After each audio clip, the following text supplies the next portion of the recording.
leitura dos versículos 1 ao versículo 9.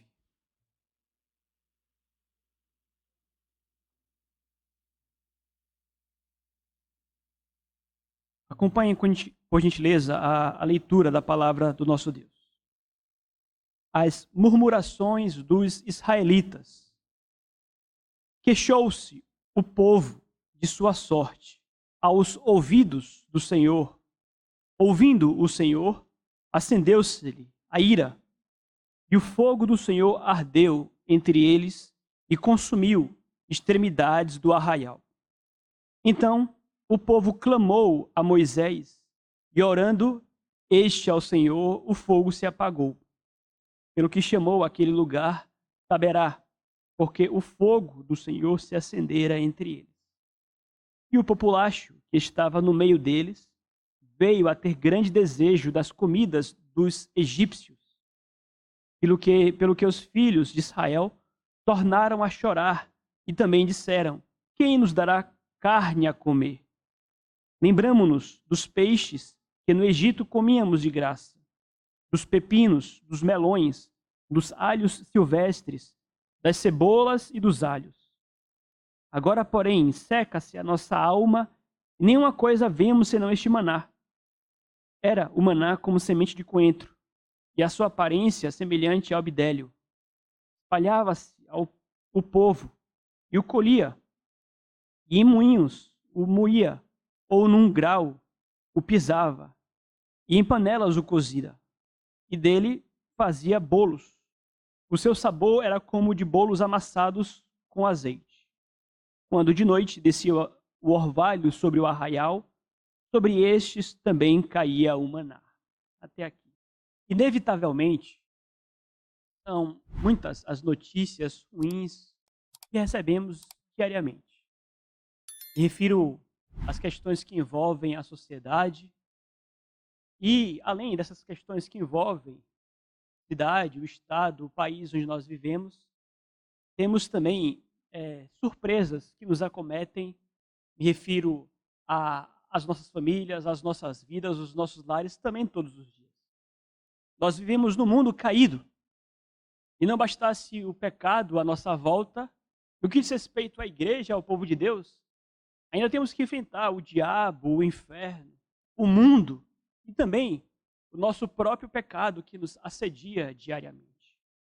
São lutas, são reais. São as questões que nos acometem, como foi dito, dia após dia. Seria realmente possível vivermos sem nos queixar? Seria realmente possível uma vida sem reclamações, uma vez que enfrentamos tantas questões, como foi dito, que são reais à nossa volta e em nossas vidas? Vejam, talvez por raciocínios como estes, nós acabemos por aceitar com muita frequência as reclamações e o murmúrio como sendo algo natural e algo que literalmente faz parte do viver, faz parte da existência. Talvez muito mais, porque enquanto igreja estamos inseridos numa sociedade que também vive dessa forma. À nossa volta, aqueles que não têm compromisso nenhum com Deus, ou para aqueles que não têm compromisso nenhum com Deus, reclamar literalmente é algo completamente natural. E, infelizmente, eu creio, nós acabamos assimilando as queixas, o murmúrio e a reclamação como algo não tão sério, não tão grave assim. Mas eu quero nesta manhã, com a graça de Deus, com o apoio desta passagem, mostrar aos irmãos que a murmuração é um problema mais sério do que nós podemos imaginar. Me refiro, obviamente, à murmuração em especial do povo de Deus.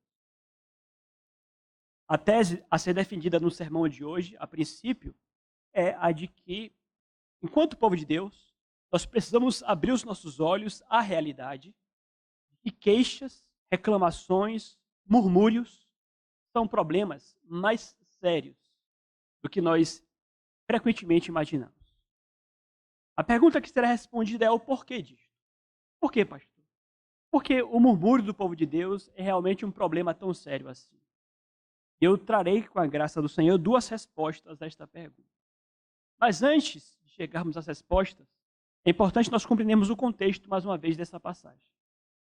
Os irmãos vão lembrar que temos feito a exposição do livro de Números, e do capítulo 1 até o capítulo 10, o povo de Deus que estava se preparando para levantar o acampamento ali debaixo do Monte Sinai e caminhar junto ou rumo a Canaã. Até então, tudo iria bem com o povo de Deus. Tudo ia muito bem com o povo de Deus.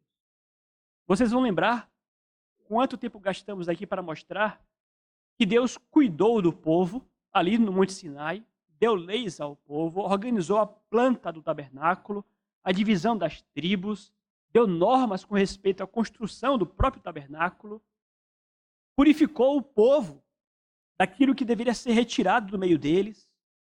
Deus chamou o povo a que se organizasse, lhes deu a coluna de fogo, a nuvem que os seguia durante o dia também. E a resposta que o povo deu, as iniciativas de Deus de cuidar deles e prepará-los para a marcha, até então foram respostas positivas. O que encontramos do capítulo 1 ao capítulo 10, em Números, é um povo que responde positivamente às instruções e ao cuidado de Deus, antes de que levantassem acampamento para que peregrinassem pelo deserto. Mas agora, a partir do capítulo 11, as coisas começam a mudar. O que nós vamos perceber aqui é que as medidas dadas por Deus começam a ser rompidas. E nos parece que Deus torna-se inimigo do seu próprio povo. O Israel que encontramos agora, do capítulo 11 em diante, é um Israel desobediente a Deus. E há inclusive um contraste muito grande, portanto, entre a primeira parte de Números e a segunda parte de Números.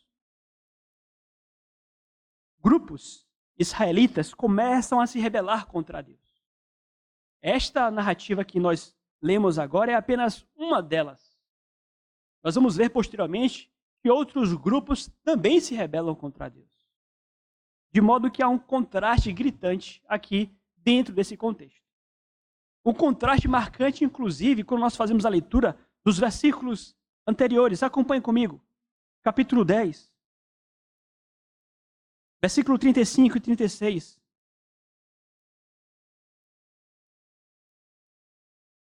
Partindo a arca, Moisés dizia: levanta-te, Senhor, e dissipados sejam os teus inimigos, e fujam de diante de ti os que te odeiam.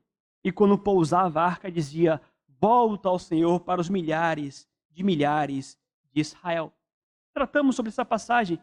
Vimos como, por exemplo, antes de levantar acampamento, Moisés chama Ababe, o seu genro.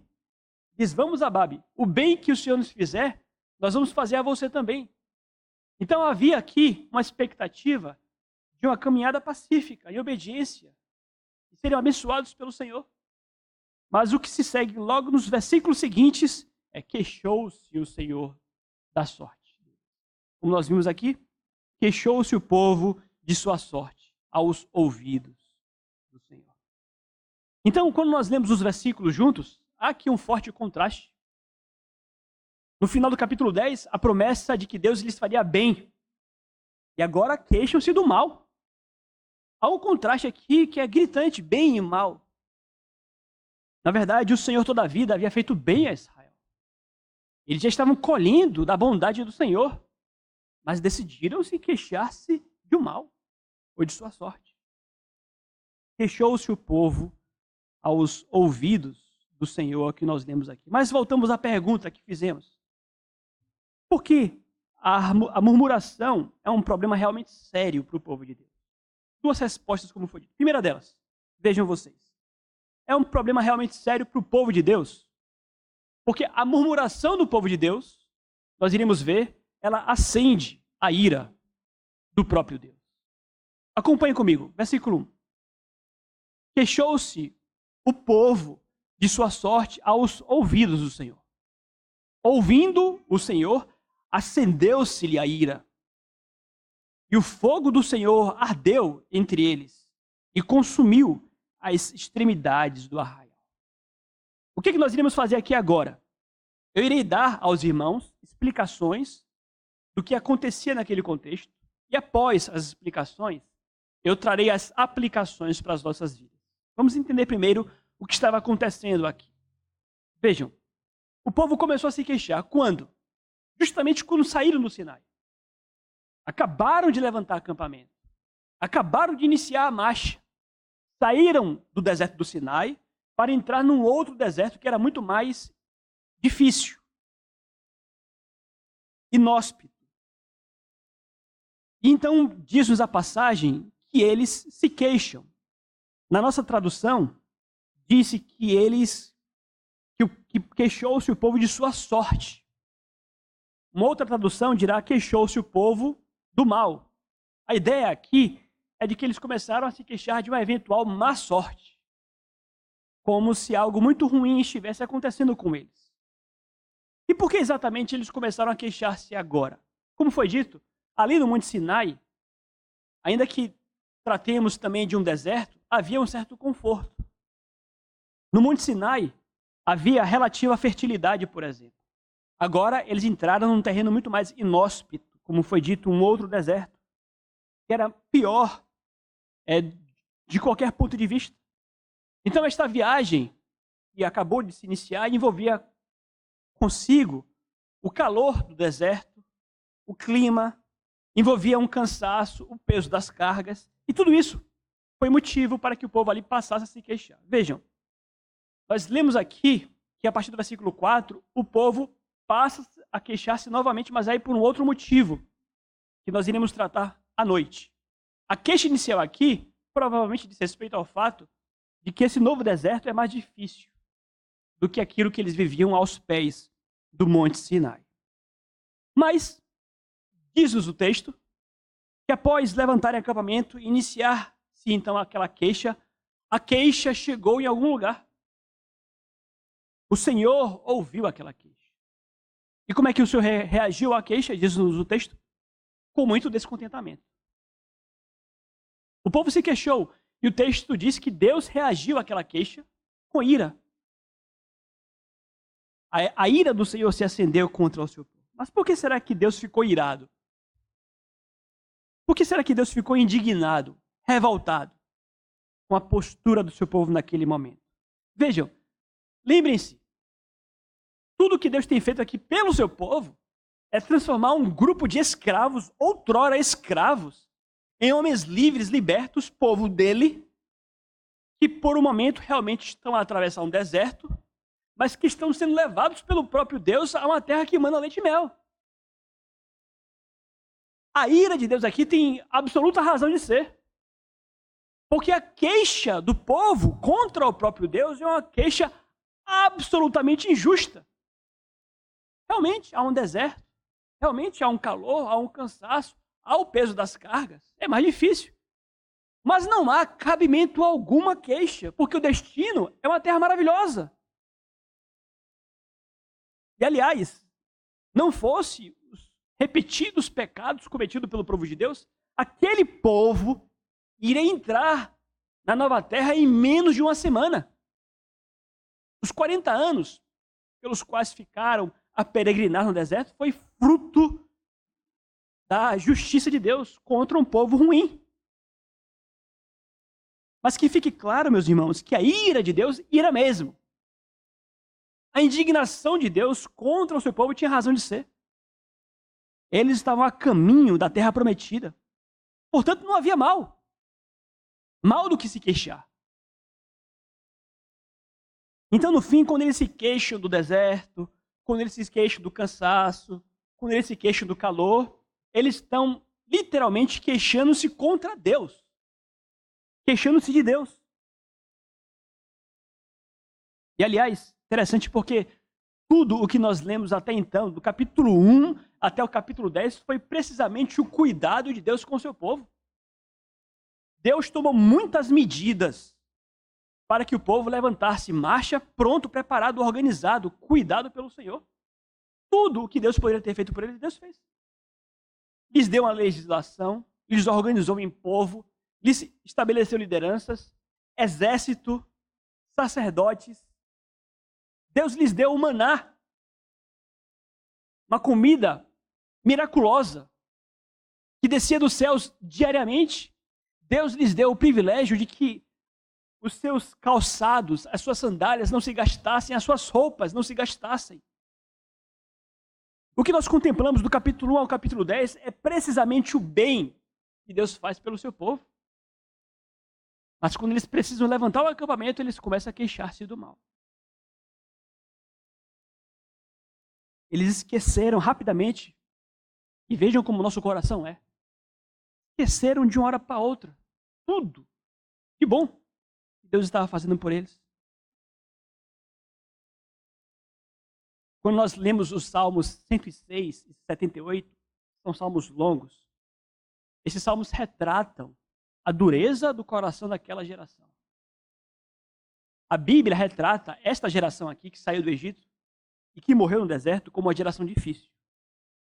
Homens e mulheres ingratos. Homens e mulheres mais duros de coração. O Espírito diz a respeito deles, 1 Coríntios capítulo 10, versículo 5, que Deus não se agradou da maioria deles. Por isso ficaram prostrados no deserto. Aliás, somente entrou em Canaã Caleb e Josué. Então diz-nos o texto que Deus ouviu aquelas queixas. Deus ouviu aquele murmúrio e aquele murmúrio doeu em Deus. Aquele murmúrio acendeu a ira de Deus. E um fogo surgiu. E fica muito claro que esse fogo aqui não foi combustão natural, não. O texto vai dizer, queixou-se o povo de sua sorte aos ouvidos do Senhor, ouvindo o Senhor, acendeu-se-lhe a ira, e fogo do Senhor. Foi fogo do Senhor que queimou ali nas extremidades do arraial. Extremidades do Israel. Então aqui já é de se observar o seguinte, por que será que o fogo queimou apenas nas extremidades, né? Porque Deus não tacou fogo naquele arraial inteiro. Aqui, obviamente, você já começa a contemplar a misericórdia de Deus. Porque quando Deus ele queima, incendeia apenas as extremidades, com isso Deus quer dar oportunidade ao povo ao arrependimento. É como se a ira de Deus manifestasse-se gradualmente, progressivamente. Deus dá chances ao povo. Ele chama atenção. Ele não incendeia o arraial inteiro, mas ele taca fogo nas extremidades, justamente para que houvesse a possibilidade de arrependimento. Interessante porque temos base bíblica o suficiente para constatar que a disciplina de Deus acontece de forma gradual, sim. Aliás, 3 dias depois que o povo saiu do Egito, vocês vão lembrar disto, lá em Êxodo, eles começaram a reclamar porque não tinha comida. O que foi que Deus fez? Deus deu o maná. Houve um murmúrio lá, quando saíram do Egito. Não houve fogo, não houve ira, não houve incêndio. Deus deu o maná para eles. Agora veja que o padrão se repete. Novo murmúrio. 3 dias que saíram do Sinai. Não mais do Egito. Saíram agora do Sinai. Murmúrio de novo. Agora já há ira. Agora já há um fogo aí. E o fogo, aliás, é um símbolo da presença de Deus e do juízo de Deus também. Vocês vão lembrar que Deus apareceu para Moisés numa sarça ardente. O fogo era um símbolo da presença de Deus. Quando Abraão fez um pacto com Deus e os animais foram cortados, uma chama passava por entre os animais. Era um símbolo da presença de Deus entre eles. Mas também símbolo do juízo de Deus. E o povo já sabia disto. Vocês vão lembrar que Nadab e Abiú, filhos de Arão, foram fulminados por Deus com fogo, porque acenderam fogo estranho no altar de Deus. Então vejam aqui que, na verdade, meus amados, estamos aqui a tratar de um Deus santo. Um Deus justo que também se ira. Como temos dito, aliás, a ira é atributo de Deus. A injustiça latente. Há uma queixa absolutamente descabida. Deus se revolta. Ele envia o seu juízo. Então, obviamente, Deus ele é toda a vida paciente. Deus ele possui uma paciência imensa. Muito mais quando ele constata a maldade que há no mundo. Mas quando ele quer, ele executa os seus juízos. Foi assim com o faraó no Egito. as pragas vieram. Foi assim com o povo de Deus. Esse fogo aqui era a praga do Senhor. Então, eis aqui, queridos, uma das razões pelas quais nós precisamos ter cuidado com o murmúrio, porque o murmúrio acende a ira do próprio Deus. Então, vamos aqui às aplicações. Que lições nós tomamos desse episódio aqui? Primeiro, queridos, é muito importante nós constatarmos que estamos aqui a falar sobre mim e sobre você. Estamos aqui a fazer um estudo de caso do coração humano. O seu coração é um coração humano. O coração daqueles homens e mulheres eram corações humanos. E fazendo esse estudo de caso, nós tomamos lições acerca de nós mesmos. O que encontramos aqui neles é algo que, infelizmente, acontece comigo e com você com muito mais frequência que possamos imaginar.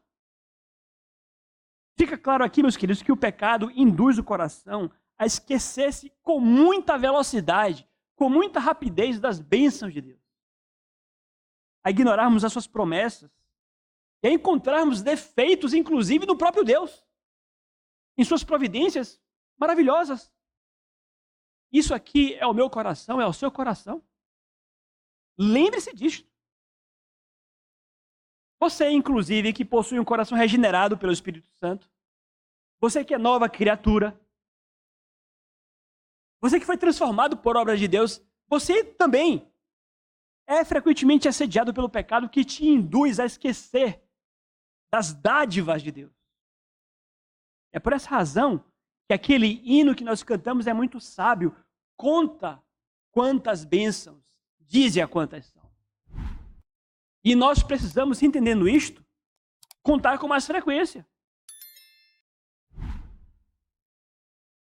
Aprendemos, sem dúvidas nenhuma, um pouco aqui da natureza do pecado. O que ele faz conosco. Ele nos induz realmente a que nós caiamos em absurdos como este, encontrarmos defeito no próprio Deus. Aprendemos também que o povo de Deus em especial, manifesta profunda ingratidão quando, esquecendo-se das bênçãos, murmuram contra Deus. Vejam, para aqueles que não conhecem a Deus, o murmúrio até vai lá. Mas para aquele que faz parte do povo de Deus, para aqueles que receberam de Deus a graça, o perdão, o sangue, o sacrifício de Cristo, as promessas maravilhosas, como temos visto em João, novas moradas na casa do Pai.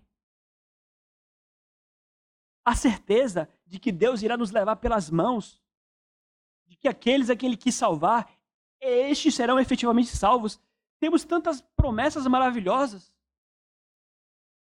Quando o povo de Deus vive a murmurar, como aqueles que não têm compromisso com Deus, sim, isto é uma terrível ingratidão.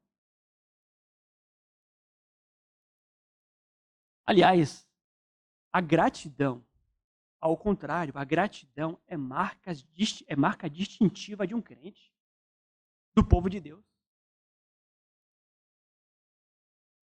Quão inapropriado é quando o cristão manifesta um espírito queixoso. Você, meu querido, você, minha irmã, vocês não podem ser como seu vizinho que não conhece a Deus, que nunca obteve daquilo que você obteve. Você não pode ser igualzinho a seu colega de trabalho que vive a queixar-se do seu patrão. Vejam, com relação a isso, ouça o que eu vou falar com respeito ao que temos vivido nesses dias. É natural que nós tenhamos insatisfações com respeito ao nosso país. É claro. Escândalos, corrupções e tudo mais. Mas vocês, crentes, tenhamos cuidado para não replicarmos a mesmíssima coisa que acontece com aqueles que não têm Deus no coração. É queixa atrás de queixa. Porque o meu país não presta. Porque ninguém nessa nação presta. E você liga o noticiário, é isso. Nós não percebemos, mas nós somos induzidos, e pretendo falar sobre isso à noite. O mundo à nossa volta é o tempo inteiro queixa. Não há nada de bom. Não se fala de nada de bom em nosso país. É só lixo, lixo, lixo, lixo, lixo. Não presta. E aí está o crente replicando a mesma coisa, vivendo a mesma prática, o mesmo padrão. E aí nós nos queixamos do salário, nos queixamos disso, nos queixamos daquilo. Não há a mínima gratidão eventual.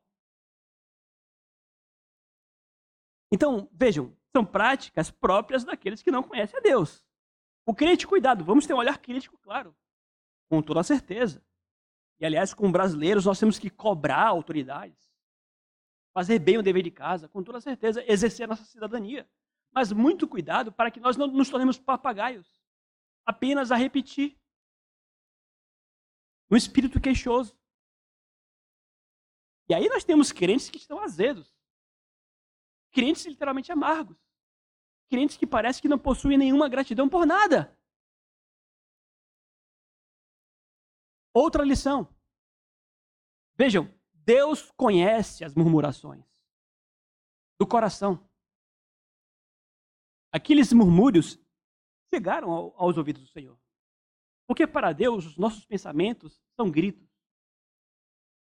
São frases ditas em alta voz. Deus ouve tudo que se passa escondido em seu coração. Nós não sabemos se aqueles homens estavam murmurando em voz alta ou não, não importa, mas o fato é, o murmúrio não acontece apenas na base dos gritos. Há aquele murmúrio que é silencioso também. De quem vive insatisfeito, que nunca está feliz com nada. Deus ouve isso. Deus contempla o coração ali queixoso. Ele não gosta. Deus conhece as irritações e as queixas secretas do coração. Mas a lição mais importante deste ponto, a lição mais importante, as murmurações, ou a murmuração do povo de Deus acende a ira de Deus. Sabe, veja, você como crente, você tem liberdade de aproximar-se ao trono da graça e levar ao Senhor eventuais queixas. Você vai ver logo depois que Moisés, ele se queixa de Deus. Senhor, está muito pesado para mim. Eu não consigo dar conta desse povo sozinho, não. Mas Moisés faz o quê? Ele leva isso para Deus. Ele coloca isso em oração. É diferente. Você vê o salmista? Salmo 142, versículo 2. Derramo perante ele a minha queixa. À sua presença exponho a minha tribulação. É diferente. Você derramar-se aos pés do Senhor em oração. É diferente. Mas esse tipo de queixa aqui acende a ira de Deus. Outra lição, como foi dito. Vejam vocês que a disciplina de Deus sobre o seu povo é gradual e progressiva. Então, que nós entendamos que como é na relação entre filhos e pais, há provocações que vão se acumulando. Precisamos ter cuidado com isso, porque às vezes parece que o nosso Pai Celestial, ele está rindo das nossas malcriações, mas ele não está rindo, é a paciência do Senhor. Não confunda a paciência de Deus com impunidade. Se ele tacou fogo apenas nas bordas do arraial, não é porque ele está sorrindo, é porque ele está sendo paciente. E o que é que nós devemos fazer então, meus amados, diante de tudo isso? Duas atitudes mais simples. Primeiro, nós precisamos, como crentes, abandonar o imediatismo e enxergar para além, enxergar o caminho da graça de Deus à nossa frente. Aquele povo no deserto não conseguia enxergar nada além de deserto. Não conseguiam erguer os olhos à frente e enxergar Canaã. E a coisa acontece conosco da mesma forma. Estamos no deserto, obviamente numa linguagem figurada. Estamos em nossas lutas e dissabores, que são reais. São reais, a porta é estreita, a cruz é pesada. Mas temos duas opções.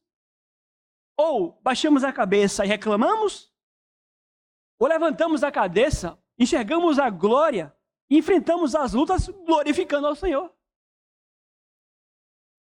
Vocês vão lembrar, por exemplo, de Silas e Paulo, presos à meia-noite, as costas laceradas, maltratados, mas estavam como? Louvando ao Senhor.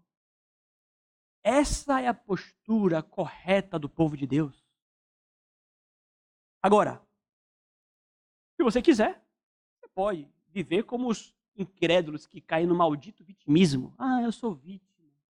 Ai, mas está muito difícil. Ah, eu não consigo. Ah, eu sou um pobre coitado. Isso tudo é contra Deus.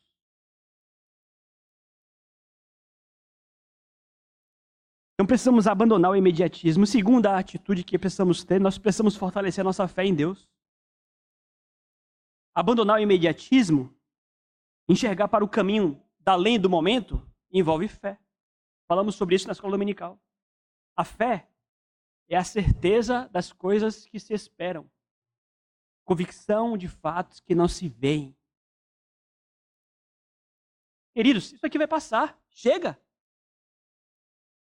Isso aqui vai passar. E vai passar rápido. O que está à frente é toda uma eternidade. E nós somos o povo de Deus.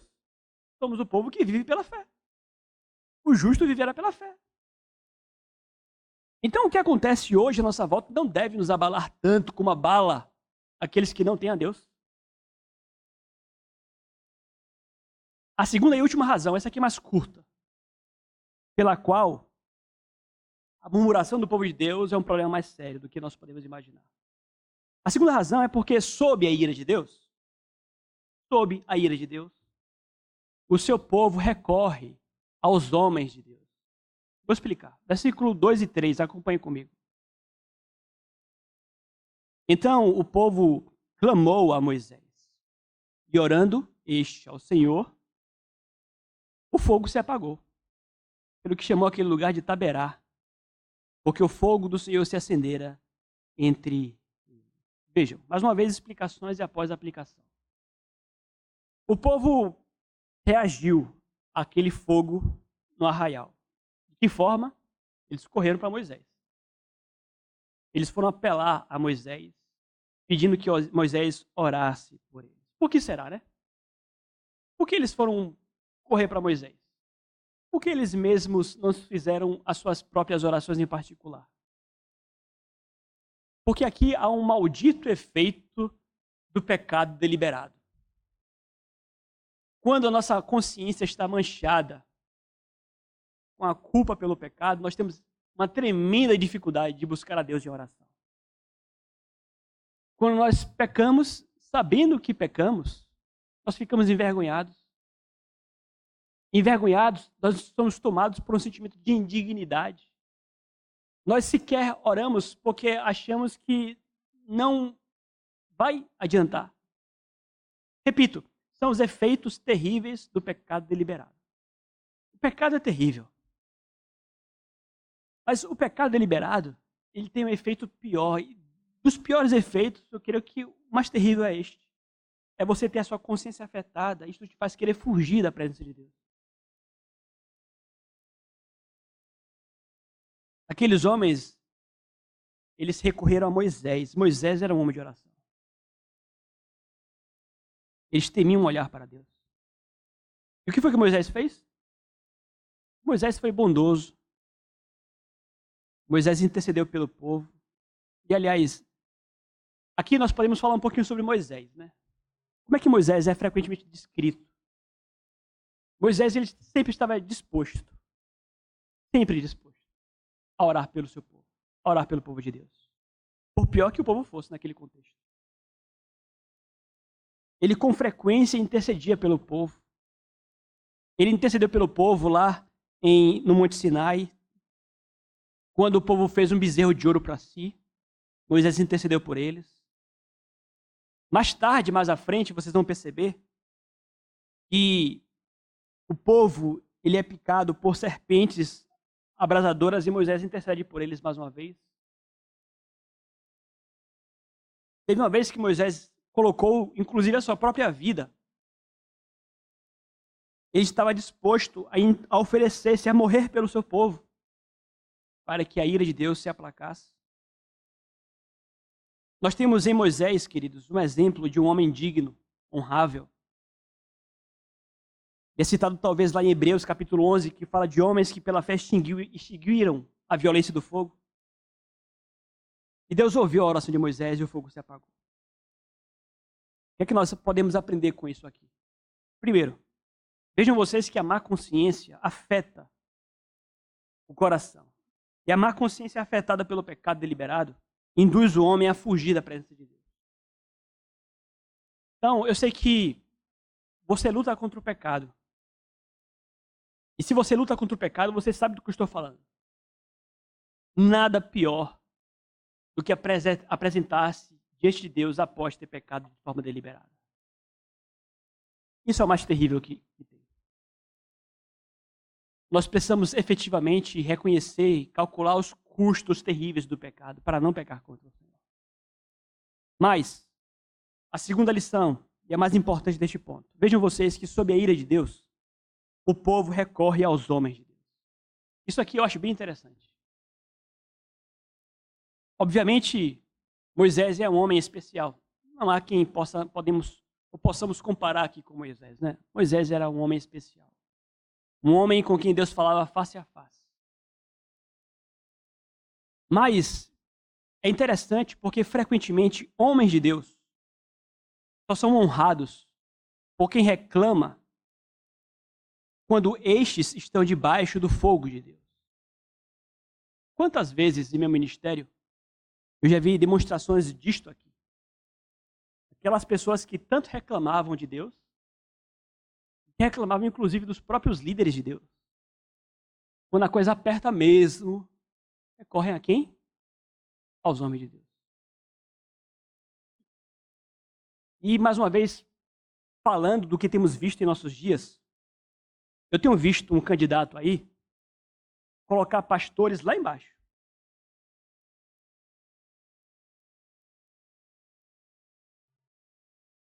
Sabemos que temos falsos profetas, é bem verdade. Sabemos que existem os pilantras. Mas daí você me dizer que todo pastor é um pilantra?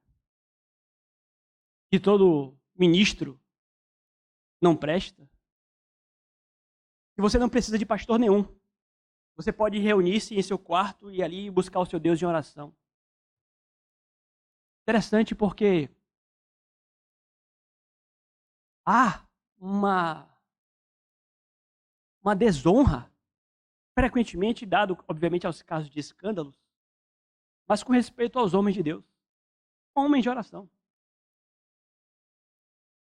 Nós não podemos aqui normalizar, dizer que todo pastor é corrupto, ou o que quer que seja, porque a grande maioria, a imensa maioria dos pastores ao longo de todo este país são homens de Deus. Homens de oração. Homens que merecem ser respeitados. Homens que irão receber os pedidos de oração quando a coisa aperta para valer. Homens que são reconhecidos a seu tempo quando a coisa aperta, como aqueles que podem suplicar pelo favor de Deus. E eu falo isso por experiência. Porque eu já vi por diversas vezes pessoas que faziam pouco caso de Deus e da igreja, mas no leito de morte, eu não estou exagerando aqui não, queridos. No leito de morte querem falar com o pastor. Eu já tive a experiência de ser o último a ser ouvido por uma pessoa que estava prestes a morrer. Que no final quis falar foi comigo.